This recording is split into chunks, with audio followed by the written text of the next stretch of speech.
Hi, I'm Robbie Short. I'm Alison Ledbetter. And this is Awakening Soul Truth. We are going to talk today about mediumship. We did a video earlier talking about Alison's journey to how she became a medium. Look at a different side of mediumship because it's not just about talking to dead people. Right.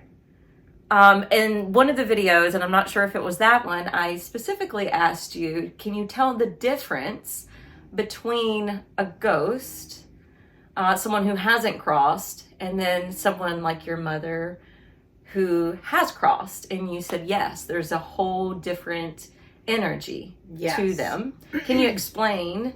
So what I have found that when you die, you are actually at a different vibrational level and you can evolve over there also.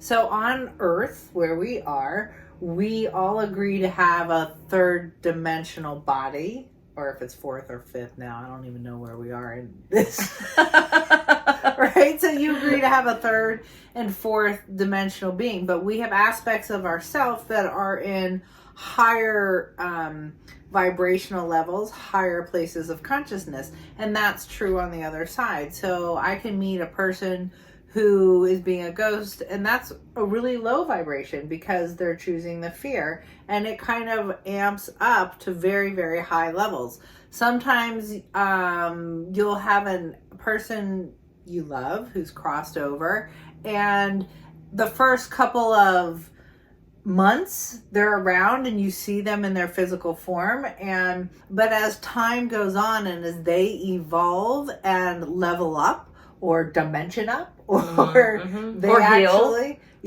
they go through a healing process, they go through their own integration of self and realization, and they can be at all different levels of reality. I've met a lot of couples that die and one of the partners will be at this level and then like the other one will be like 3 or 4 dimensions up, and they might come and meet a little bit, but they're not really on the same plane anymore.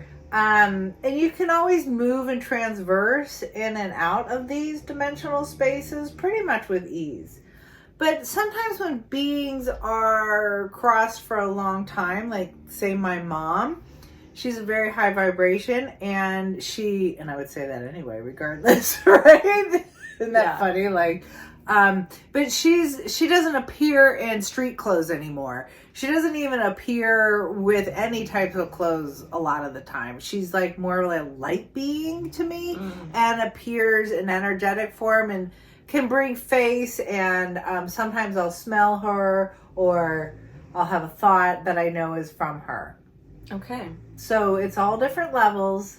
So my next question for you is, I mentioned in another video that you're the first medium I've ever met, but what I didn't tell you, and haven't told you ever, I don't think. There's a surprise coming. Yeah, is that I've actually gone to 2 events, this was before I met you, where I wanted to meet a medium, and they advertised a medium, and I showed up because it was going to be medium picked up on any entities in the room or around a person, then they would start talking about that. So I was just hoping to be picked. Right. I was hoping to get an experience so that I could... John Edwards did a lot like John that? Edwards used to do a lot on TV. Right. Like and that. So it's kind of like that. Yes. So one was at a yoga studio and another one was at Zany's Comedy Club, you know?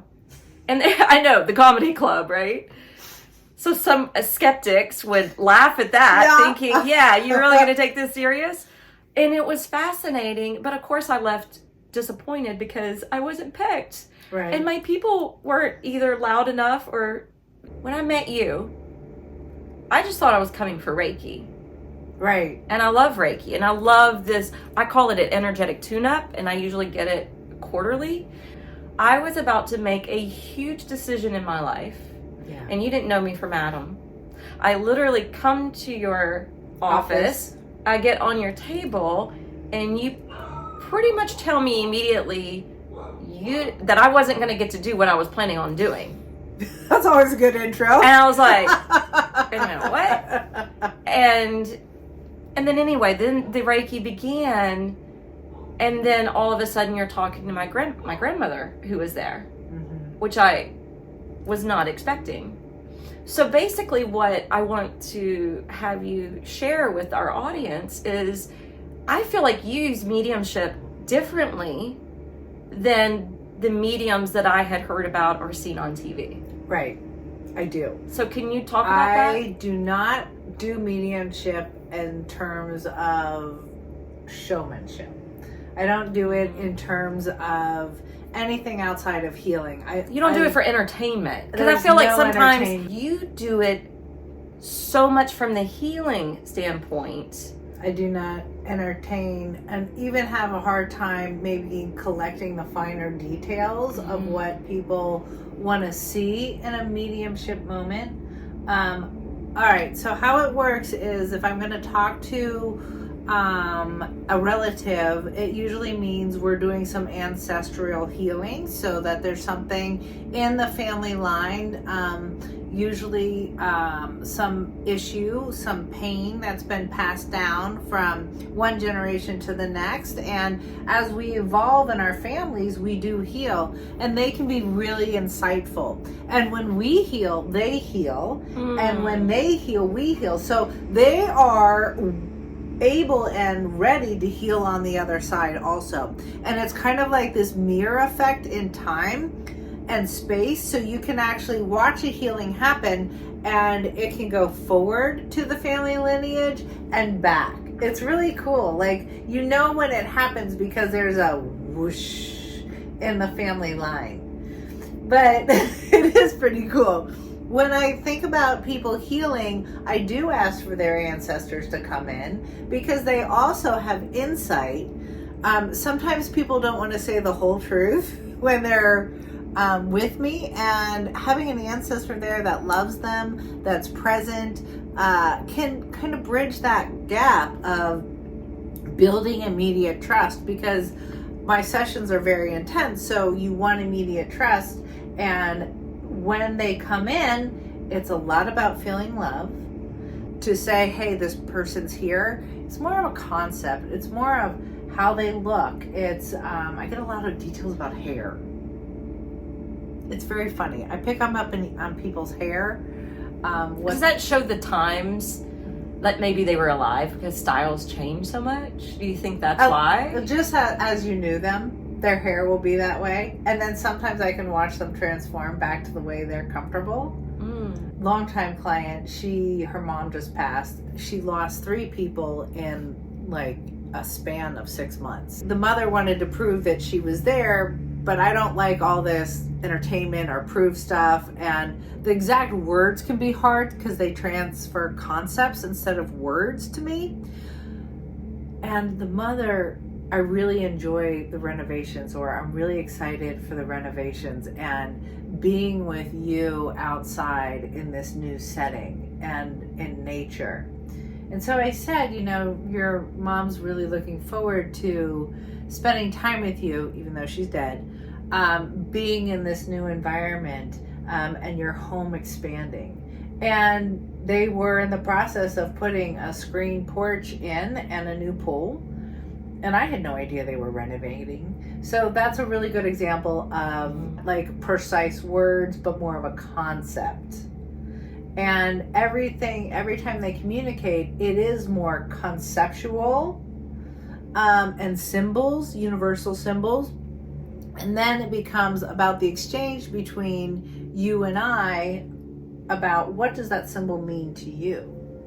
And I think a lot of people thinking, are you reading a person's face? Yeah, I'm definitely reading a person's face. I'm reading that space, I'm reading this space, and I'm the in-between. I'm the medium relationship there. Sometimes I do close my eyes to be really clear about hearing something or receiving a symbol, or a concept. But then I open up my eyes and I see how they intake it in their body. Okay. Yeah. Because your body will react and feel and move. So when someone's on the table and you're calling in, maybe you said you're calling in ancestors. Do you call in their spirit guides? Are they one and the same? Sometimes ancestors then can become a guide, and specifically for that role. Those are options. Not all of them do. A lot of them like a lot of input. Like you said that, and there was this huge rush of like, oh wow, right? Like there was a huge rush of all your people, and like, yeah, we're always available. So yeah, they're always available, and whoever is needed in a situation will show up, right? So like if I'm going to go over finances, my grandfather will drop in, right? Like, because he was a master of finances, he has that energy about him. And it's not just me saying, wow, he was really good at finances, I wonder what he would do in this situation. No, it's literally his body of information and knowledge presents itself, and I usually get tips and information I would never have thought about before. So that's kind of how you know you're being a medium and you're talking or conversing with their consciousness. Mm. It's not like a talk thing. It's a consciousness exchange. It's telepathic. So when someone's on your table, yeah, and as a medium, when you're able to see across the veil and see these entities and beings around, helping with the healing aspect, curious, does it go beyond friendships in family and ancestral line? Is there, for instance, cosmic family from other planets that join? Absolutely. So, can you, just explain that? So I think depending on a person's ability to really connect and open up to concepts, because there are, again, different beings at lots of different levels of dimensional space. Yes, I've had angels come in and really provide a safe warmth and love that is beyond my capacity. There's definitely the Christ energy. There's definitely energies of the Buddha. There's definitely all of these beautiful beings that can show up. Especially, it's beautiful when a person kind of opens their heart and they're feeling it, and I say, this person's here loving you, and then there's a connection there. They're like, yeah, I really felt like that was happening, like I'm really experiencing some love. I have beings from all over the universe show up for individuals. I never know who's really going to walk into my room, I like to say, or walk into our space. But it is whatever they need for their healing journey at the level of where they are. So when this started for you, how long did it take for you to be able to see, I guess, other entities besides human beings or spiritual beings that were once human? Was that a process, or was that just naturally a part of it? And when that happened and you started seeing these other faces or beings, did it frighten you, or is it still an energetic feeling of high vibration and love that made you feel comfortable and confident that it was safe to be sharing space with this? Yeah, so that's a really good question. I don't necessarily see them all the time. I will see humans that have crossed over, like ancestrals, more of a visual. But in terms of beings of a higher vibration, it really becomes a consciousness exchange, and you definitely detect the intention. So if the intention is pure and clean, then my body reacts with ease and joy. Sometimes people come in with attachments. I immediately start mitigating where the darkness is coming from. Is it coming from a past life? Is it coming from maybe a dark alien energy or a ghost? So it's a conversation. I'm not really scared of that. physical person comes in bringing something that's dark with them, I feel like it's my job to help heal the entity attached to them and have that energy move on once and for all. And sometimes I don't even tell the client that that's happening because that can be weird and uncomfortable. And there's a lot of my clients where just to say, you know, it feels like you're really stuck here, and using affirmations or claiming your name is enough to let it go without saying, by the way, there's a really dark being connected to you, and I'm really not trying to freak you out. Yeah. But I'm going to, but I don't want to. Right? So there can be a gentleness there. So I remember Stephen Greer, Close Encounter of the Fifth Kind. So something like that. He's done a whole document series on talking to fifth dimensional beings that are very high vibration. And he's recorded some, and he thinks they're all loving. And for the most part, they are. Well, after we watched the movie, I started sitting out on my deck every night, staring up at the heavens like I do a lot. Yeah. Trying to figure out what stars are planets and all that good stuff. And I'm sitting out there dreaming and hoping for some sort of encounter. And so I was just doing this on my own, just calling all beings. And I came to get a Reiki session from you. And you, like, as soon as you, like, hovered or touched my body, you were like, what have you been calling in? And I'm sure you don't remember this. And I was like, I don't know. What are you talking about? You were like, there's this weird alien gremlin looking thing attached to you. We got to get rid of him. And I started to laugh and I said, oh, I've been trying to do, you know, calling in an encounter. And you were like, but you have to ask. And this is important for you guys as well. You have to ask for high vibrational beings only. Of love. So you can be a high vibrational being and have some dark intent. Yeah. You need to ask for loving high vibrational beings. Ah. Now see, I left out the love part. You got it. So is your intention love or harm?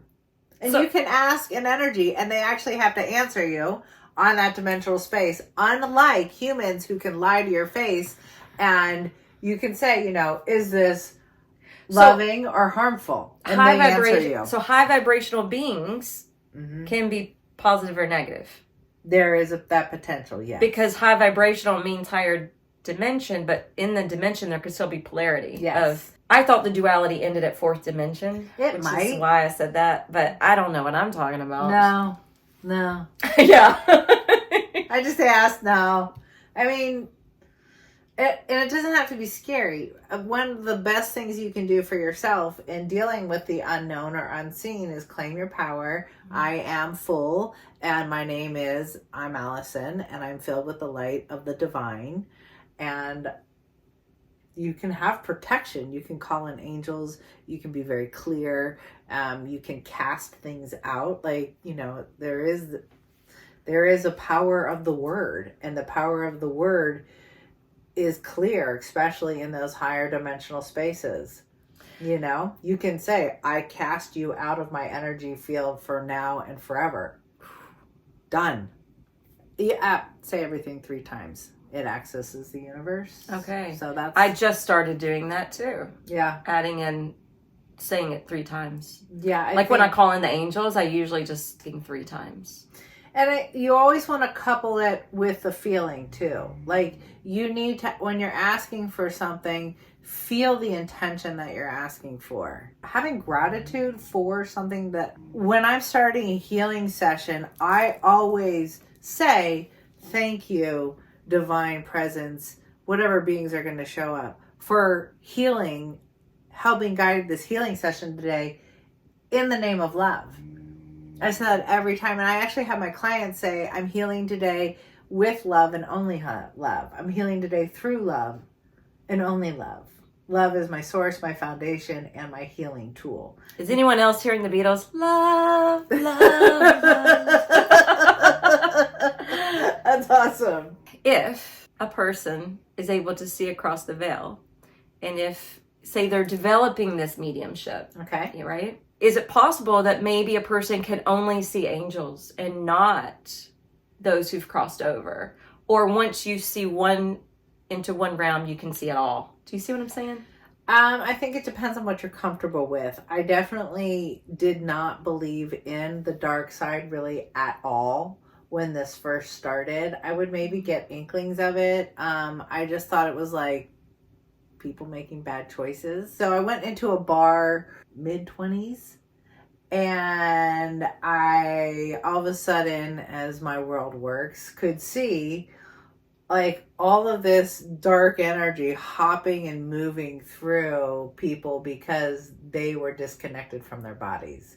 So it was like a ghost shit show. I think I felt like I was on Ghostbusters. Like there were people there drinking and their energy would be kind of out, and there'd be other energy that was kind of foggy floating around and moving in and out of people, and it is really creepy, and I have a really hard time going into bars sometimes. Like when I go into a bar, I am like, whoa, like cocooned in angel wings. I am like, oh my. So that pulls up a great question. Yeah. Where do you sense more of those type of entities are dwelling or hanging out? So for instance, bars. Yeah. Where people... I mean, it's any place where you're giving up your energy. So unfortunately, nursing homes are another place, and it's really heartbreaking because they give so many drugs to the elderly. They get kicked out of their body. Well, when you die and you cross over, you have to go through the heart chakra. That's how you cross, except for they're disconnected. They're actually lingering out here in their consciousness, and so they don't die in a manner that is, they're just drugs, so they're disconnected. Then there is a lot of dark energy that has the potential to be there. And I've seen it group together and almost become a larger mass of dark energy. So it's really tricky in nursing homes. Curious. Yes. You worked with people with schizophrenia. My take on schizophrenia, because we're entering into kind of mental illness, the psychiatric perspective is not including other dimensional spaces. When I look at schizophrenia, it's usually not in this dimensional space. So they have had a split in their psyche, and it's caused by a past life that's very painful and traumatic. And then they didn't connect to God. They don't believe in God or the divine, so they can't find source. And then, or they feel betrayed by God and don't want to connect. Absolutely. There's no trust. It's broken. Probably because of the horror they experienced. You know, like the age thing, schizophrenia doesn't appear till later, even though there could be some signs of not clear thinking beforehand. But that's almost because they haven't grown into what has to be healed. So every person comes in with something to heal, or a path, or a gift, or something they're cleaning up or gaining new understanding of. Each lifetime has that quality. When I look at a person with schizophrenia, they have energy stuck in a different time-space continuum, and it's pretty dark, and then dark energy feeds off of them. And it's just, it's so messy. Okay, changing it to something lighter. Do you ever go into certain spaces or places or a sense where there's a lot of positive light beings gathered? Oh, yeah. Can you explain or talk about that? It's usually out in nature in really majestic places. So not in churches. Actually, in churches, because people pray so much and their intention is to have the holiness there can be great joy in a church absent of what the person preaching is doing. Okay. It can be both ways. Sometimes it's pretty dark. Sometimes it's actually gorgeous. I think that's true, because I've been in places that are very thick and dense energy. But then I've also sat in cathedrals that, you walk know, in and are, you're it's like, just like, oh, it's a real concept. yeah. It So that's touches real because of the singing, the high vibration. Your intention there is we're bringing in light. We're experiencing the divine. No one's experiencing the same version of the divine there. Curious, have you ever been to a Hindu temple? I have with you on one of your retreats through the yoga studio. We did? Yeah. Yes, I have. Oh, yeah, we did go. Yes. We did a... It felt very, very sacred there also. We did a community outing to the Hindu temple. Yes. So you felt... I absolutely felt it. Okay, cool. Yeah. I feel it also in Buddhist temples. It's very... I don't know. Every Buddhist temple... with a Buddhist. Yeah, it's just... There's a beautiful vibration in those spaces, I feel absolutely. There when there are sacred places, there is sacred energy with that. That's a real thing. So with nature, going back to that, do you find it more in the woods, near water, or all of it? All of it. And some areas are more, I think when something really positive and beautiful has happened there in history, it can leave kind of a note of joy. You know? Just like on the flip side. Right. The dark side could leave a note of angst and stuck energy. And, you know, I mean, I've definitely seen the life force energy behind nature. And so it's really there and you can really tap into it when you take your consciousness to a higher vibration out of love and really have that intention or feeling it. You're met by the universe with that in a space. And so you can actually see kind of the sparkles, like you might see the light reflecting off a river and it feels sparkly. Well, that sparkle is part of our blueprint, the trees of human bodies. It's just this high vibration that holds, it's like a framework that holds and runs energy behind the physical this. So curious, because I did not look up the definition of what a medium is. Okay. I don't know if I've So I don't even know, but shit. You know. So curious, because you use mediumship for healing purposes. Yes. You use it for communication and getting answers. You also clear and cross over entities that are stuck. Right. So curious, do you think all mediums have the ability? Do they all work to help to cross people over? I don't You think probably so. can't answer that. I mean, I don't think they all do. I think it's just like any profession. We kind of have our own Niche or understanding of it. So like, let's look at the medical medium, and he really is focused on food and the wisdom behind food. Like that's his area. Is this the one with celery juicing? Yeah. You know, it's a hard skill to really describe or think, you know, am I a medium or not a medium? Because it is with a body of information or consciousness that you can kind of be like, was that psychic? Am I actually talking to another person? But the mediumship, you start to see the personality behind it. I have a really cool story to share with you guys. I've shared it with you, but you may have forgot. Goodness sake. A couple years ago, my boyfriend was on tour and I was getting to fly and go meet him in these different cities. And there was a stint where he was going to be gone through the spring. And I was going to be leading yoga teacher training on top of running a studio. I didn't think I was going to be able to get away. And when I was looking at the calendar and cross-checking it with his shows, I was going through the list and the city that kept sticking out to me was Charleston. And I kept telling him, I want to come to Charleston. I need to come to Charleston. He was like, pick another city. Charleston's not going to be the best one. I'm coming in, we're staying a night, and I'm leaving. And I'm like, I just had this internal nudge and calling that I had to go to Charleston. And during this time period, I was thinking a lot about my best friend who had passed. And she had been showing up in my dreams, and all of a sudden she wasn't showing up anymore.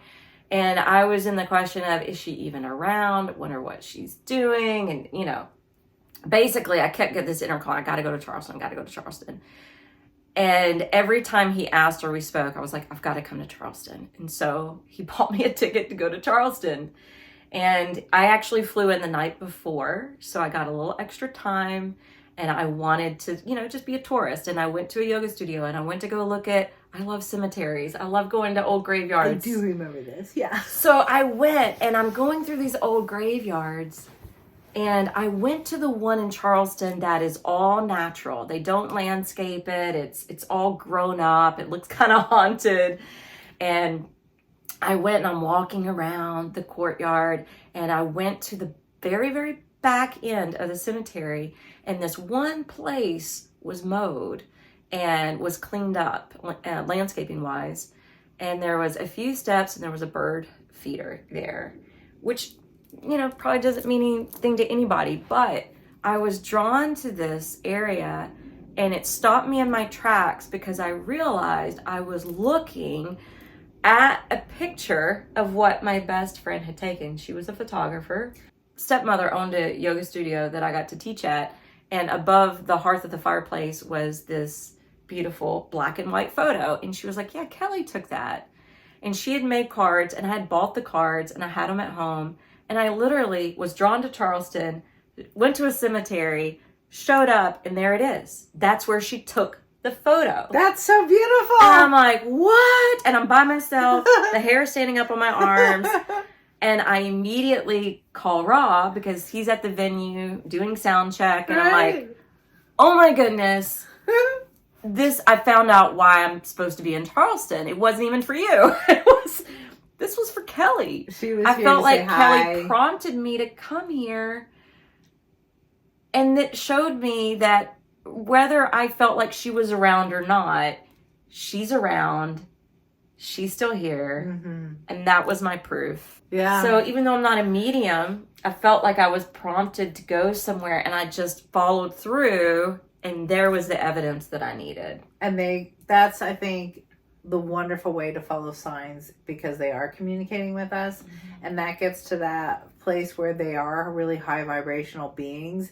So it's almost hard for them to mitigate this conversation because they're so high. So they actually present a place of symbolism or space and time to remind you, because it's hard for us to pick up on things. Yeah, because we have so many distractions. Right? But she was saying, I love you, obviously, like, I see you. That was the message I felt, Yeah. And the message you feel in moments like that, that's the feeling they want to give you. Mm. You know what I'm saying? They want to give you moments of, we see you, we love you, we believe in you. Right? And to me, that is full evidence I believe in life after life. And and just to wrap up, like, whenever I'm talking to an ancestor or bridging that, they come in love. They don't come to scold or bring up bad stories. They come to help us formulate a higher consciousness, to let go of stuff that's stuck, to know that life continues. I mean, to me, mediumship and reincarnation are the same, along the same line. It cannot be separated. Right? Yeah. And it just proves the continuous nature of the soul itself. Which will be our next episode. Yeah. Reincarnation. Let's take a moment and close our eyes.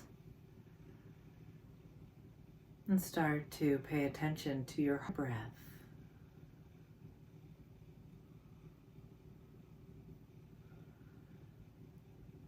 Just noticing that rise and fall of the air moving through your body.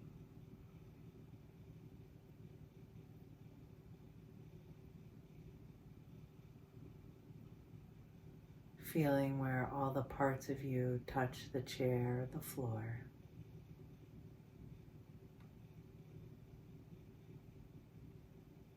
I am grounded and present in my body.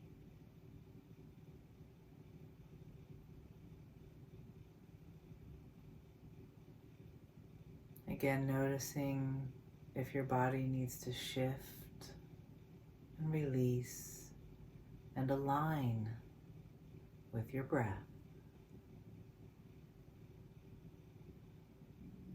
I love my body and I love being in my body.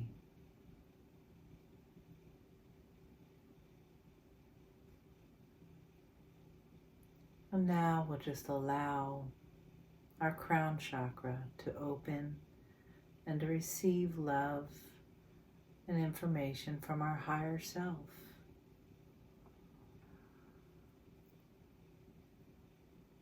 I am opening my crown chakra, allowing the divine to move through my mind, all the way down my body into my heart.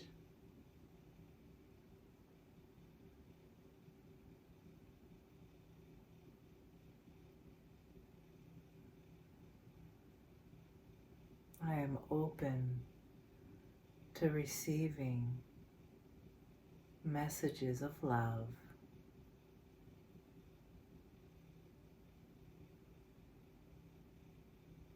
The higher chakra is open, allowing light and consciousness to move through with ease and to sink down into your body, all the way down into the heart.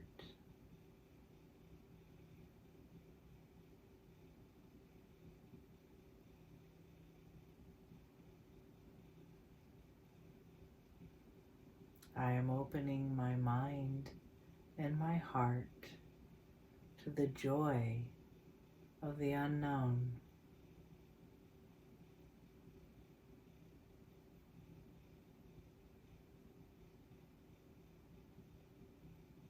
I am opening my mind and my heart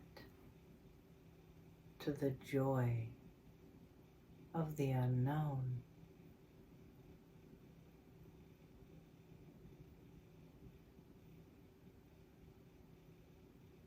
And allow yourself to focus on a loved one who's crossed over.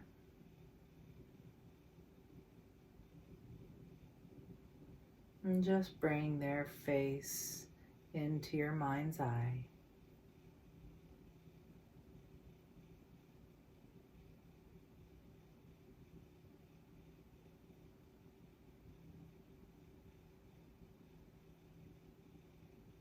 Perhaps remembering how it felt to be with them.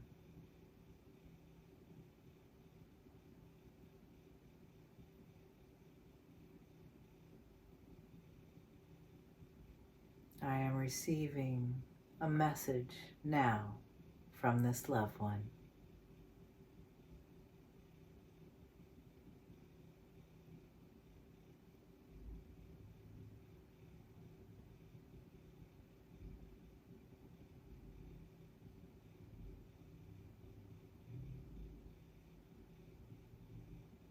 I am receiving another message now from this loved one.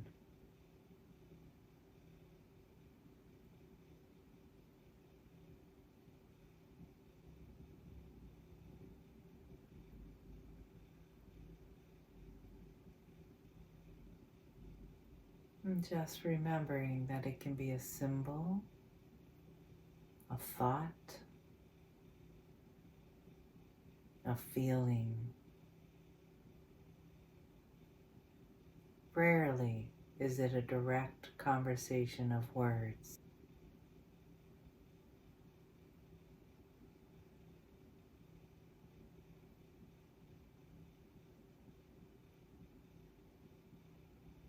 Breathing into your heart, feeling grounded and feeling your body.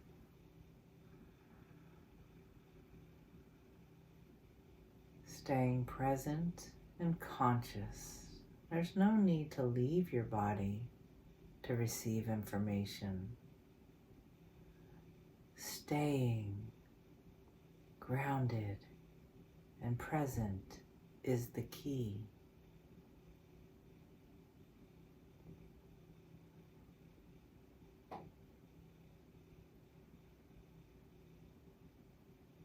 allowing yourself to see a loved one, bringing them into your mind's eye.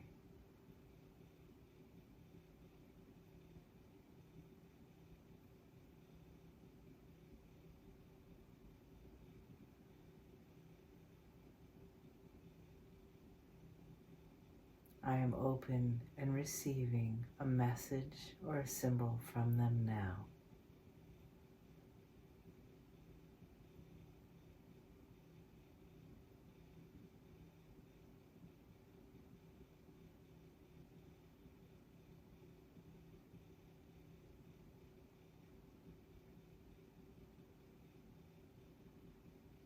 Allowing yourself to fully absorb the love they are giving you. I am loved.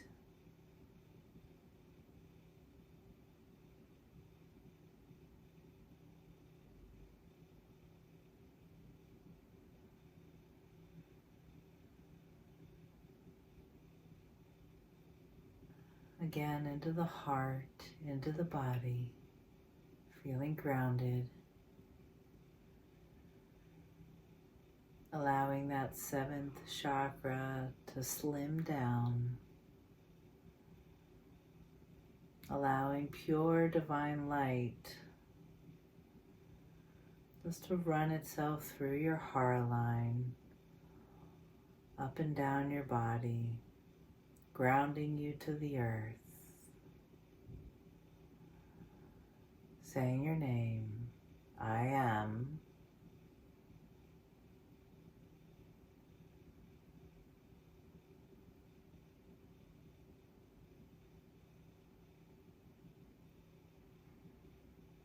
And perhaps you'll want to look up the spiritual meaning of a symbol,